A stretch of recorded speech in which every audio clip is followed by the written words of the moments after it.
মাত্র কয়েক বর্গ কিলোমিটারের এই জনপদে গাদাগাদি করে বসবাস করে প্রায় ২০ লাখ মানুষ। হাজার হাজার ছোট বড় কারখানার শব্দে এখানে ঘুম ভাঙে সবার।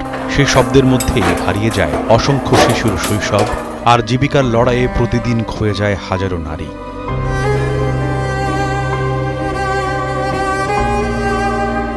বিশেষজ্ঞদের মতে ধুলো, ধোঁয়া, বর্জ্য, দারিদ্রতা, শোষণ আর অনিরাপদ কর্মপরিবেশ সব মিলিয়ে এই জনপদ ধীরে ধীরে পরিণত হয়েছে নারী ও শিশুদের মৃত্যু উপত্যকায়।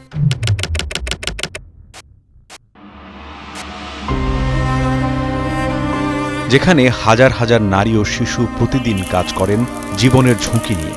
কারখানায় কাজ করতে গিয়ে কেউ হারান অঙ্গ, কেউ হারায় শৈশব, আবার কেউ বা হারিয়ে ফেলেন নিরাপত্তা, সুস্বাস্থ্য আর ভবিষ্যৎ। কামরাঙ্গীরচরের অধিকাংশ কারখানাতেই নেই স্বাস্থ্যকর কর্মপরিবেশ। কেউ কাজ করছেন প্লাস্টিকের দানা তৈরির কারখানায়, কেউ আবার বর্জ্য বাছাই করছেন খালি হাতে। এসব কাজের সময় ধারালো ধাতু কিংবা সূচালো বর্জ্যে প্রায়ই কেটে যায় হাত পা, তবু থামে না কাজ।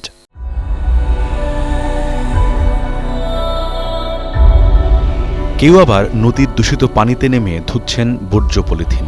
সেই পলিথিনই আবার শুকিয়ে ফিরে যায় কারখানায়। সেখানে পরিত্যক্ত প্লাস্টিক নতুন পণ্যে রূপান্তর হয়, ফিরে পায় নিজের মূল্য। কিন্তু যাদের হাতের ছোঁয়ায় পরিত্যক্ত প্লাস্টিক পুনর্ব্যবহারের যোগ্য হয়ে ওঠে, মূল্যহীনই থেকে যান অসহায় শ্রমিকরা।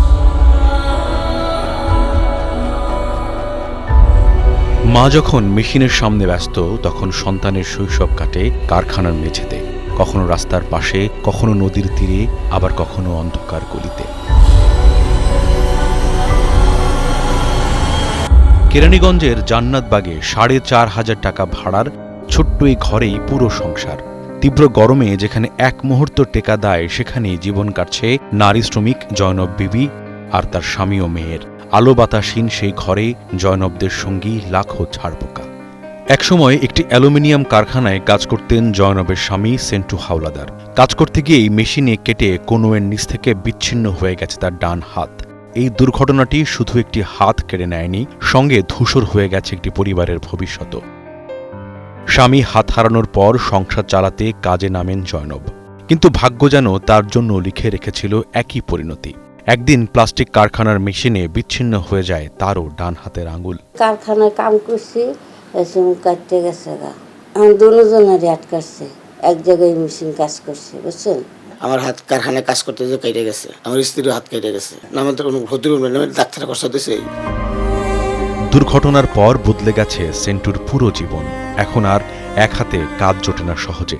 এখন আমার জীবন চলে যায় টুকটাক যদি কোনো কাজ পাই করি, আর একাতে তো কোনো লোক কাজে নেন।